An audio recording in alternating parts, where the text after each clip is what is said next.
There comes a moment in every battle where the enemy realizes they cannot win by force, so they change their strategy. This is the moment of greatest danger. It's not when the war begins, but when your strength becomes undeniable.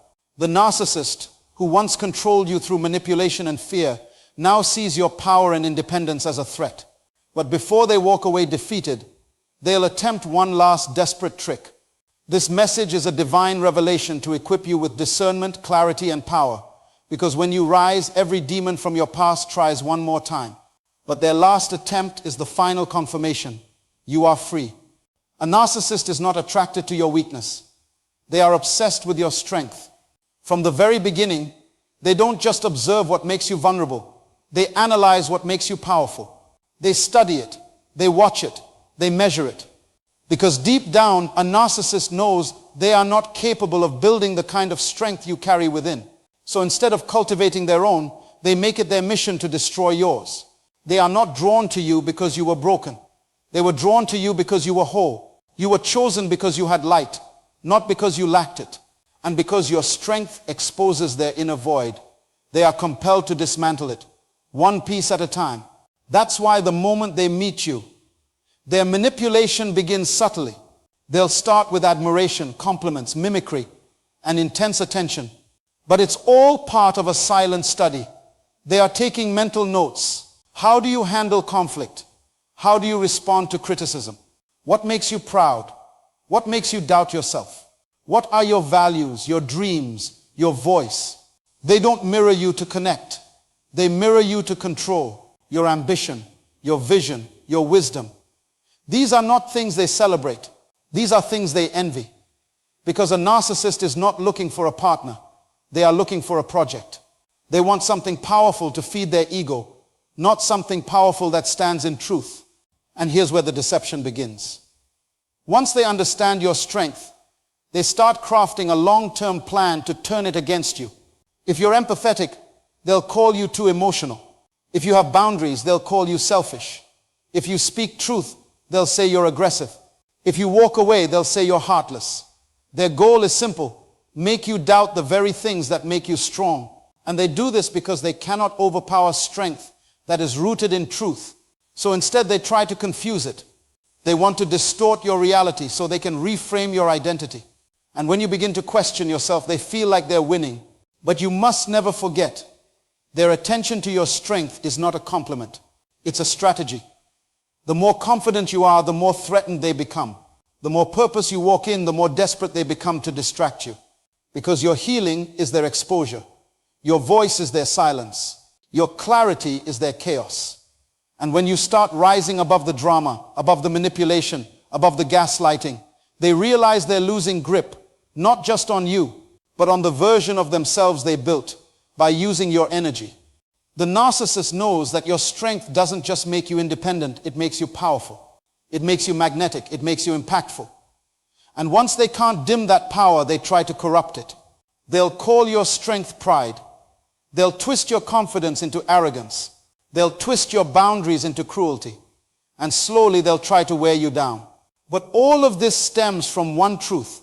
They saw something in you they never saw in themselves. And instead of learning from it, they chose to target it. The moment you realize this, your entire perspective changes. You stop asking, why did they do this to me? And start declaring, they saw the strength in me I hadn't even seen yet. You stop carrying guilt for the attacks, and you start understanding that the attacks were confirmation. You stop blaming yourself for the manipulation and start recognizing it was your power that threatened their deception. You must understand, when someone is afraid of your strength, they don't come at you with honesty. They come with confusion. They come with illusion. They come with distractions. Because if they can't fight you directly, they will try to sabotage you indirectly. And most of the time, the battleground is not in the external world, it's in your mind. If they can get you to doubt what God put in you, they don't have to destroy you, you'll self-destruct. That's always been the hidden agenda. And this is why you must remain spiritually alert, emotionally aware, and mentally grounded. Because their admiration wasn't pure, it was research. Their love bombing wasn't love, it was data collection. They were gathering intel to use your greatness against you.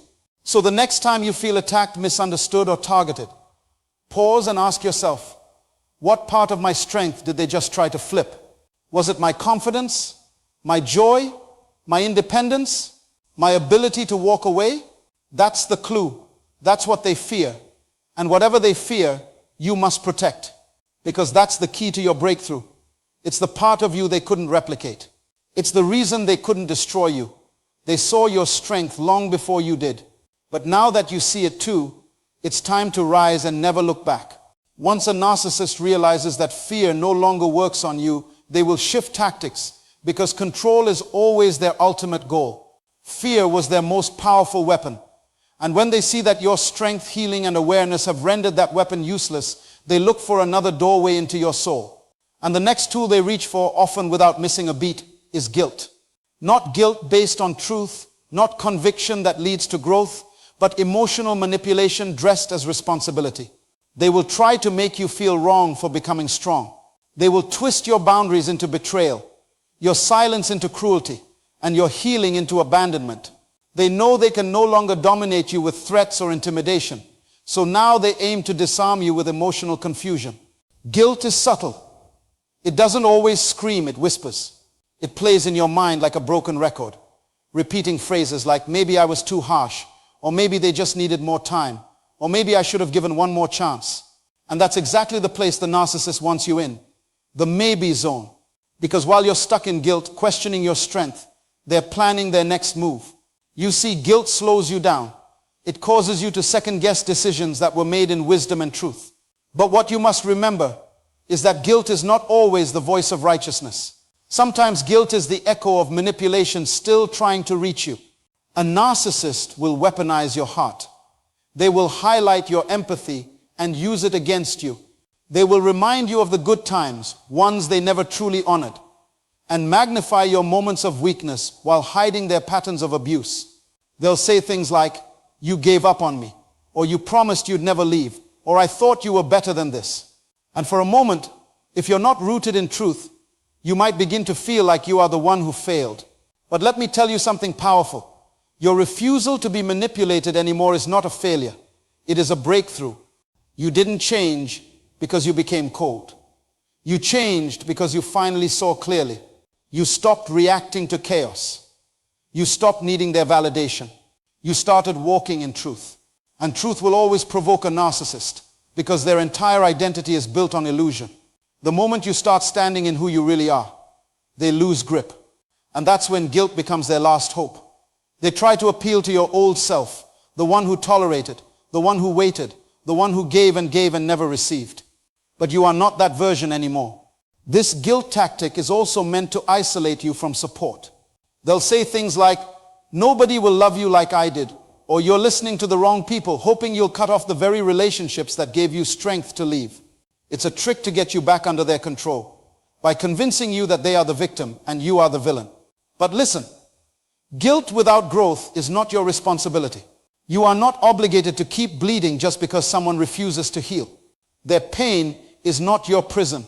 When you begin to walk in freedom, you must be prepared to protect your peace. Guilt is a trap that pulls you backward when your future is calling you forward. It distracts you from your assignment and ties your identity to someone else's dysfunction. You were not created to fix people who refuse to face themselves. You were not called to be a sacrifice on the altar of someone else's ego. You must learn to separate godly conviction from narcissistic guilt. Conviction leads to change. It inspires humility, repentance, and responsibility. But guilt, in the hands of a narcissist, leads to cycles. It drags you into the same arguments, the same accusations, the same emotional roller coasters where nothing ever gets resolved, only repeated. That is why, when you feel guilt rising up after walking away, you must pause and ask yourself, is this based on truth, or is it a response to manipulation? Does this guilt lead me to peace and restoration, or is it pushing me back into confusion and control? Your spirit knows the answer, and once you've seen the truth, you cannot unsee it. This is where strength must meet wisdom. You must discern the intention behind the guilt being pushed on you. Just because someone cries doesn't mean they've changed. Just because someone says sorry doesn't mean they've surrendered. Narcissists apologize for impact, not behavior. They say sorry to reset the cycle, not to break it. They use your empathy like a puppet string until you learn to cut it. Freedom, has a cost. Sometimes it means walking away with unanswered questions. Sometimes it means being misunderstood by those who never saw what you went through. And yes, sometimes it means feeling guilt you don't deserve. But the reward of freedom is far greater than the cost of bondage. When guilt no longer moves you, the narcissist knows they've lost the battle. That's the moment you reclaim your identity. That's the moment you realize guilt cannot live where truth has made its home. They often save their most deceptive move for the end, not to destroy you physically, but to confuse you spiritually. Once the narcissist has seen that you are no longer shaken by their tactics, no longer weakened by their silence, and no longer moved by their chaos, they shift their strategy. They begin to pretend they want peace, but their version of peace is not healing. It is surrender. It is submission. It is you giving up your truth to make space for their comfort again. This is the most dangerous phase because it doesn't come with yelling. It doesn't come with slamming doors. It doesn't come with blame or rage. It comes calmly, smoothly. It comes with phrases like, I just want peace between us. Or, can't we move forward and let the past go? They may even say, I know I hurt you, but I want to make things right. And on the surface, it sounds noble. It sounds kind. It even sounds mature. But if you listen with spiritual ears, if you weigh it against the fruit of their life, you'll realize this is not peace. They are just trying to reset the board. They want to be close enough to you again to finish what they started. Narcissists do not like to lose. And they especially do not like to lose to someone they once controlled. When you choose peace over performance, healing over chaos, and truth over illusion, it threatens them to their core. So what they will do is attempt to reframe the relationship. They may suggest a truce or offer forgiveness, not because they understand accountability, but because they need to reposition themselves in your life. They want to bypass the process of rebuilding trust and jump straight to reconciliation. But reconciliation without repentance is manipulation. It is a counterfeit peace. This type of peace is transactional. It's not rooted in justice or truth. It's rooted in fear of losing control. They don't want peace. They want permission. Permission to come back into your space without changing. Permission to be seen as safe without being made whole. They'll say, let's start fresh. But what they really mean is, let's forget who I was so I don't have to deal with who you've become. Because you've become stronger, wiser, harder to lie to, and impossible to manipulate. And that is terrifying to someone who used to feed off your confusion. This false peace is seductive because it mimics resolution. It looks like closure, but it is neither. It is simply a trick to disarm you emotionally. It tempts you to ignore your history. It persuades you to overlook your healing. And it invites you to silence your discernment in the name of compassion. But your compassion is not supposed to compromise your clarity. Your love for others should never override your love for the truth. If you allow a false peace to replace your standards, you'll find yourself right back in the same cycle you fought so hard to escape. Real peace is built. It's not a shortcut. It's not a reset button. It requires humility, accountability, and time. It includes changed behavior and a new pattern of respect. The narcissist version skips all of that. They'll say, I don't want to fight anymore, but they never stop fighting. You just stopped reacting. They want your silence to be proof of harmony. But silence without change is just delayed damage. You must ask yourself, why now? Why is peace suddenly an option when before they wanted control? It is because they see you've changed. You're not as easily accessible. You're not as quick to defend yourself. You're no longer explaining your worth. And they know the only way back in is not through force, but through the illusion of harmony. So they play the part. They soften their tone. They imitate remorse. They speak of growth. But if there has been no fruit of transformation, then their peace offering is not rooted in redemption. It's rooted in strategy. This last tactic is subtle, but powerful. It's designed to make you look like the one who refuses peace, to make you appear hard-hearted, cold, unforgiving. And if you're not careful, you'll start to question your own values. You'll start to feel guilty for having boundaries.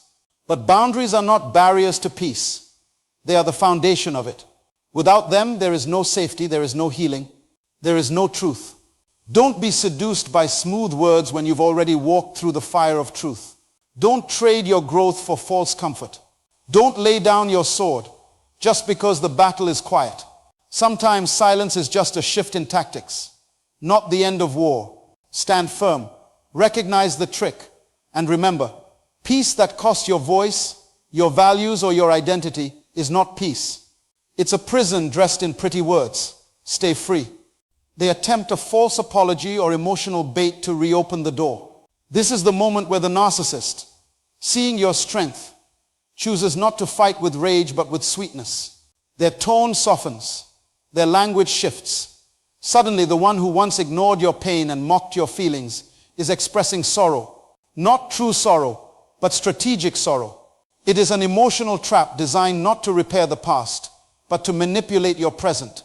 The narcissist understands something very dangerous about people like you.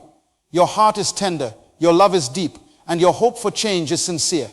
So they craft words that sound like healing, but are laced with deceit. They'll say things like, "I've had time to think," or "I finally understand what you meant," or even, "I've changed and I need to make things right." But if you pay attention, you'll notice something missing. Fruit. True change bears fruit, not just feelings. They're not bringing evidence of transformation. They're bringing performance. The emotional bait is often dropped at a time when you're finally settling into peace. It could be weeks, months, even years after the separation. Just when your life is becoming quiet, when you've embraced your healing, here comes the message, the late night text, the email, the mutual friend reaching out on their behalf. These aren't coincidences. These are orchestrated attempts to bypass your boundaries by appealing to your heart, because the narcissist knows they can't manipulate your mind anymore. You've grown too much. So now they come for your compassion. They know that real apologies require accountability, but they never give full ownership of what they did. Instead, they apologize vaguely. "I'm sorry for everything," or "I made mistakes," while carefully avoiding specific actions and consequences. Why? Because a vague apology creates space for them to appear remorseful without ever being responsible. This keeps the narrative in their control. They know if they can get you to accept the apology without questioning the motives, they still hold influence over your life. Sometimes the bait isn't words, it's actions. A random gift, a song you once shared together, a picture from the past, a reminder of good times meant to stir old emotions and confuse your memory. They want you to remember the beginning, not the end.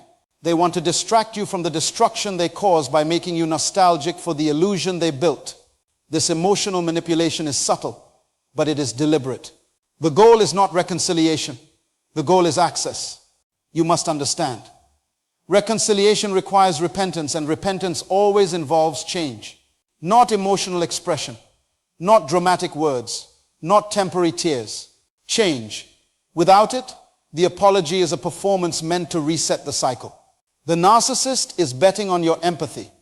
They are gambling with your healing. They hope you will feel guilty for walking away. They hope you will question whether you were too harsh, too cold, too unforgiving. But let this truth anchor your soul. Walking away from manipulation is not cruelty. It is wisdom. You were not created to be a rehab center for someone who keeps wounding you. Your assignment is not to fix a person who refuses to face themselves. If their apology is genuine, they will respect your boundaries. They will give you space. They will seek healing without forcing you into contact. But if their apology comes with pressure, urgency, or guilt, it's not an apology. It's a trap. Emotional bait can even sound spiritual. God told me to reach out to you. We have a spiritual connection that's deeper than our pain. They wrap dysfunction in divine language to confuse your discernment. But God does not send someone back to you to destroy your progress. God brings restoration through truth, not manipulation. Do not let spiritual language blind you to emotional toxicity. Peace confirms God's presence. Chaos is a sign something is wrong. This is where your discernment must rise. Look at their life, not their lips. Watch for transformation, not just talk. If their life is still rooted in self-centeredness, in dishonor, in a lack of integrity, then their apology is just bait. Don't take it, because the moment you engage, the cycle begins again. And this time, it will be harder to leave, because now you'll feel responsible for giving them another chance. But you are not responsible for their change. You are responsible for your healing. You are responsible for your peace. You are responsible for guarding the door God told you to close. Every time they bait you with emotions, remember how long it took you to rebuild your soul. Remember the nights you cried for clarity. Remember the freedom you now feel. Don't trade that for an illusion. You've been through too much to go back. The false apology is not for your benefit. It's their last attempt to reclaim what they lost. But it's not theirs anymore. It never was. It belongs to God, and God is doing a new thing in you. That chapter is closed. That story is over. And you don't need to reread it to find the lesson. You lived it. You learned it. And now you leave it. They'll try to provoke a reaction to reclaim control through chaos. This tactic is not random. It is strategic. It is designed with precision and spiritual calculation, aimed at drawing you back into a battlefield you've already walked away from. When the narcissist sees that their usual methods of manipulation have failed, they don't simply disappear quietly. They escalate. They switch from subtle guilt trips and charm to direct provocation, trying to ignite in you the very emotion you've mastered, reactivity. Because they know that as long as you're reacting, they are ruling. Chaos is the atmosphere in which they thrive. It is their kingdom. In silence, they are powerless. In order and peace, they are irrelevant. But in confusion, in emotional explosions, in unpredictable arguments, they feel in control again. So the moment they sense your strength has matured into calmness, they feel the urge to shake that foundation. They will do something insulting, disrespectful, inflammatory, or even absurd, just to pull you into an emotional tug of war. Why? Because they are trying to make you feel what they can no longer make you do. They might bring up the past. They might mock your growth. They might use your words against you, twist your intentions, or even try to involve others to triangulate you back into drama. All of this is done to destabilize your peace and lure you into the battlefield of confusion. You may suddenly find yourself having to defend things you've already healed from. You may feel misunderstood, misquoted, misrepresented. But that's the point. The goal is not truth. The goal is turmoil. It's a spiritual snare. If the narcissist can provoke you into an emotional reaction, they can claim two things. First, that you haven't really changed. And second, that they still have power over your state of mind. And this is dangerous, not just emotionally, but spiritually. Because when you go back to arguing with someone God already exposed, you step out of alignment with the wisdom that freed you. The enemy wants you back in the flesh, back in the old patterns, back in your woundedness. Because in that state, you're easier to manipulate. Don't take the bait. Not every battle is yours to fight, and not every provocation deserves a response. Silence is not weakness. It's strategy. It's spiritual maturity. It's saying, I no longer live in the realm where you draw your strength. If they curse you, bless them. If they lie on you, speak truth by how you live, not by how you argue. If they act out, let their behavior reveal who they are, while your calmness reveals who you've become. The reason this trick is often their last is because it reveals their final desperation. They have no more tools left. They have run out of roles to play. So now they go for destruction. If they can't have your loyalty, they want your peace. If they can't have your affection, they want your attention. If they can't own your time, they want to hijack your emotions. But every time you choose not to react, you rob them of that opportunity. You close a door spiritually. You reinforce that boundary emotionally. You declare without even speaking, you no longer have access to my soul. They'll say, see, you've changed. You're cold now. You don't care anymore. And they will be right, but not in the way they think. You have changed. You are no longer bound by emotional chaos. You are no longer addicted to their approval. You are no longer trying to explain yourself to someone who never intended to understand you. That's not cold. That's clarity. That's not cruelty. That's growth. Don't fall for the lie that strength must be loud. Sometimes the strongest response is no response at all. Let the narcissist spin their story. Let them try to create confusion. Let them act out. Just don't join them in the storm. You were delivered from that storm for a reason. You prayed to get out. You fasted for clarity. You cried for peace. Now that you have it, protect it. Because if they can't find a crack in your composure, they can't crawl back into your life. The next time you feel provoked, ask yourself, is this really about me? Or is this about someone trying to reclaim control in a place where they've been defeated? That perspective alone will strengthen your stance. You're not in a power struggle. You've already won. All you have to do now is hold your position and trust that the chaos they create is just proof that they've lost control. When the narcissist realizes they can no longer reach you through direct contact, when their messages go unanswered, when their presence no longer shakes your peace, they resort to a more covert and malicious tactic. They begin to speak about you, not to you. This is the season where smear campaigns reach their peak. Not because you did anything wrong, but because you did something right. You healed, you grew, and you walked away. You reclaimed what they were draining. And because they can't control how you see them anymore, they will now try to control how others see you. They move like silent assassins in the social arena, planting seeds of doubt, spinning stories and rewriting history. They will portray themselves as the victim, the misunderstood one, the loyal person you betrayed. And while you are quiet, recovering, building, and minding your purpose, they are loud in the shadows, narrating a false reality where you are the villain. This isn't just gossip. It's strategic warfare designed to isolate you, shame you, and undo your credibility so that if you ever speak the truth, you'll sound bitter, crazy, or vindictive. That's how deep the manipulation runs. But here's what you must understand. This campaign is not about truth. It's about preservation. The narcissist fears being exposed more than anything.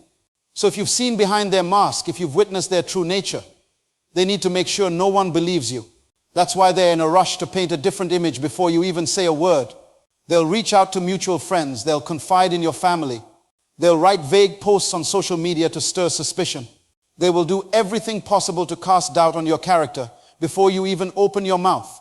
This tactic is also deeply rooted in psychological projection. They accuse you of what they themselves have done. If they were unfaithful, they'll call you a cheater. If they lied, they'll call you manipulative.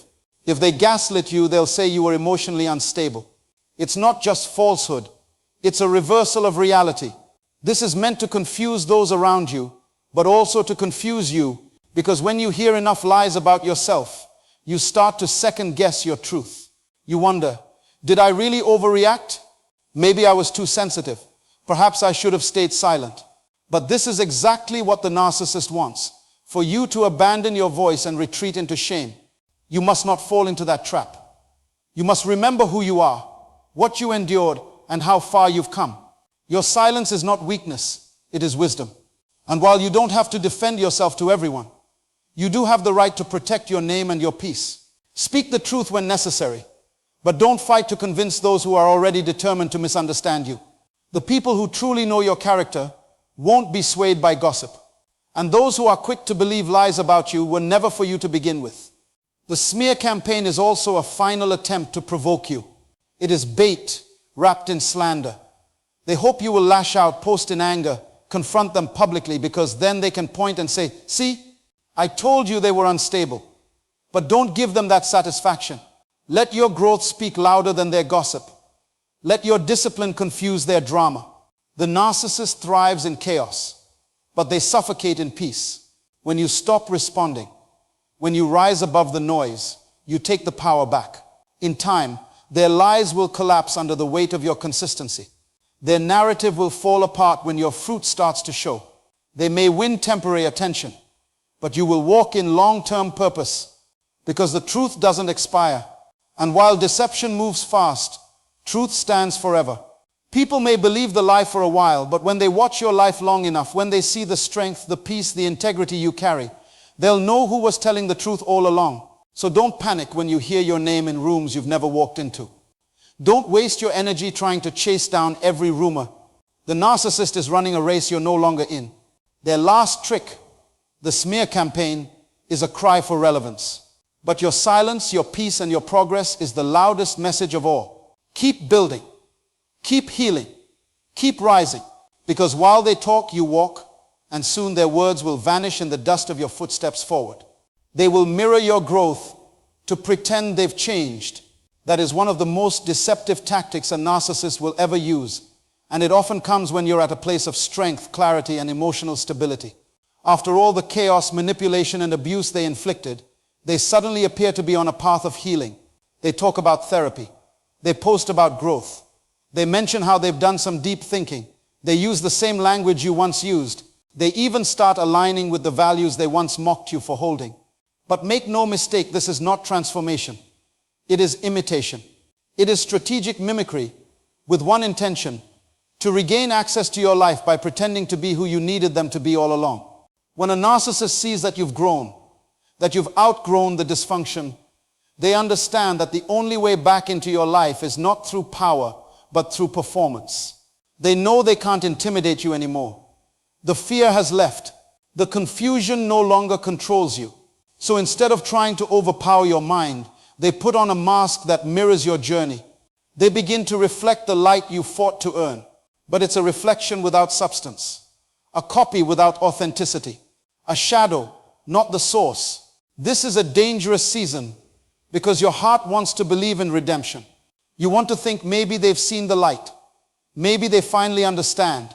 You remember the potential and you want to hope again. That's what makes this tactic so effective, because it speaks to the healed parts of you that still believe in restoration. But discernment is more important than hope. Not every display of change is genuine. Real transformation is revealed over time through consistency, humility, and accountability. Narcissists do not operate on any of those principles. They operate on image. So what looks like growth is often a strategy, not a sincere process. They study your language. They mirror your movements. They adapt to your emotional progress, not because they want to join you on that path, but because they want you to think they've caught up. They may begin to talk about God, about purpose, about vision and healing. But those words are not born of revelation. They are borrowed from your walk. It is spiritual plagiarism. They are reciting, not receiving, quoting, not changing. And when you look deeper, you will realize there's no fruit behind their phrases. The truth is, narcissists are shapeshifters. They become whatever they need to be in the moment to secure what they want. So if being toxic got them results before, they were toxic. Now that strength is what attracts you.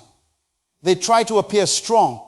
When healing is what you value, they will present themselves as whole. But when pressure hits, when things don't go their way, when the illusion must be maintained under stress, that's when their true nature resurfaces. Because imitation can only last so long without internal transformation. This tactic often surfaces when you're on the edge of something major, when new doors are opening, when your peace is established, when you've finally found alignment with your calling. That's when they show up, acting like they've been on the same path all along. Don't be fooled by the costume of growth. True healing requires humility. And narcissists do not walk in humility. They walk in manipulation wrapped in the language of healing. Their goal is not to become a better version of themselves. Their goal is to become a better weapon, one that is harder to detect. Because if they can make you think they've changed, they know you'll let your guard down. You'll open your heart again. You'll lower your boundaries. And when that happens, they don't need to fight to control you. They'll have free access to influence your emotions, your peace, and your purpose. That is the plan. But here's the revelation. Imitation is always exposed in the presence of authenticity. You don't need to fight to reveal who they are.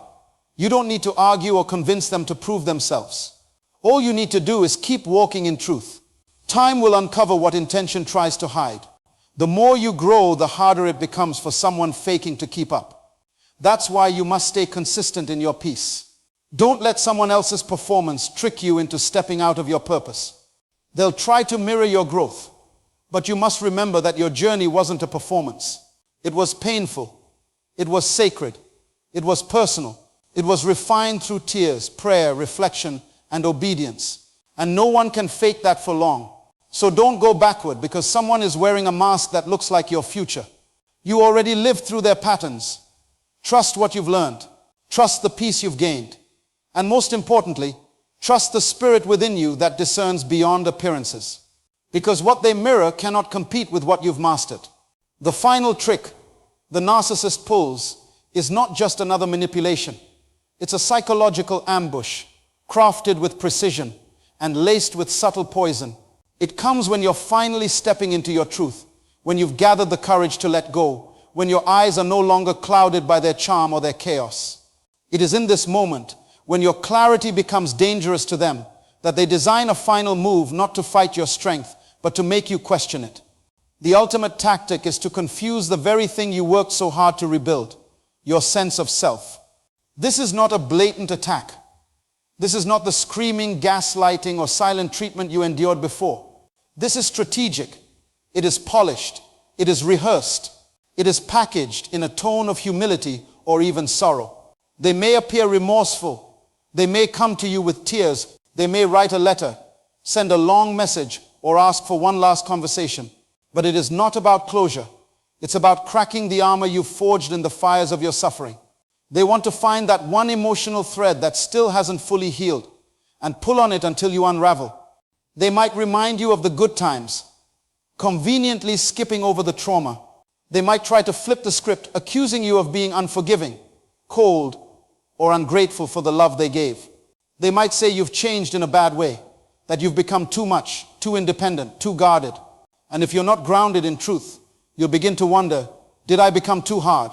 Did I lose myself? Am I wrong for protecting my peace? That's the goal, to turn your strength into guilt, your confidence into arrogance, your boundaries into selfishness. This tactic is especially dangerous because it plays on the heart. If you're someone who leads with compassion, who believes in second chances, who wants to see the best in people, this is where they aim. They don't need to convince your mind. They target your empathy because they know once they get through the heart, they can bypass your discernment. They'll say, I just need a chance to explain. They'll say, we both made mistakes. They'll say, you were always the strong one. Help me now. But none of it is genuine. It's bait. It's a performance. It's a trick designed to blur the line between their dysfunction and your healing. What makes this so deceptive is the timing. It comes not when you're weak, but when you're finally strong. You've regained balance. You've cut soul ties. You've found your voice. And just when you begin to feel free, they reappear, calm, apologetic, and strategic. This is not love. This is warfare. And the battleground is your identity. If they can't control you, they will try to reshape how you see yourself. If they can't live inside your mind, they'll try to haunt your memory. Their goal is not reconciliation. It's infiltration. Understand, the narcissist doesn't hate your growth because it hurts them. They hate your growth because it makes them irrelevant. It proves that they never owned you. It shows that their power was temporary. And more than anything, it reminds them that you were never truly broken. You were just buried under their manipulation. So their last trick is not an effort to fix what was broken. It's an attempt to make you feel broken again so they can re-enter your life as the solution to the chaos they caused. They may play the victim. They may say they're depressed, sick, or lost without you. They may even try to involve others, family, friends, mutual acquaintances, to guilt you into giving them access again. But you must recognize that true healing does not require a stage. True repentance does not need an audience. Real change happens in the dark, not in front of the person they hurt, asking for another opportunity to deceive. This is not a transformation. It is a tactic. You are not obligated to explain your boundaries. You do not owe an invitation to your healing journey to the one who tried to destroy you. Their final move is loud only because your silence has become too powerful. Their last game is desperate only because your detachment has become undeniable. And while their words may be smooth, their intent is toxic. You must trust what you know over what they say. The peace you feel is not a mistake. It's the fruit of your discernment. Don't let them steal it in the name of closure. If you fall for the final trick, you may delay your purpose. But if you see it for what it is, you step fully into your destiny. Your strength is not just about walking away. It's about not looking back. This is your test, and passing it confirms you have truly overcome. The enemy always speaks before a breakthrough. Don't let this final whisper lead you back into the wilderness God delivered you from. Stand firm. You've already won.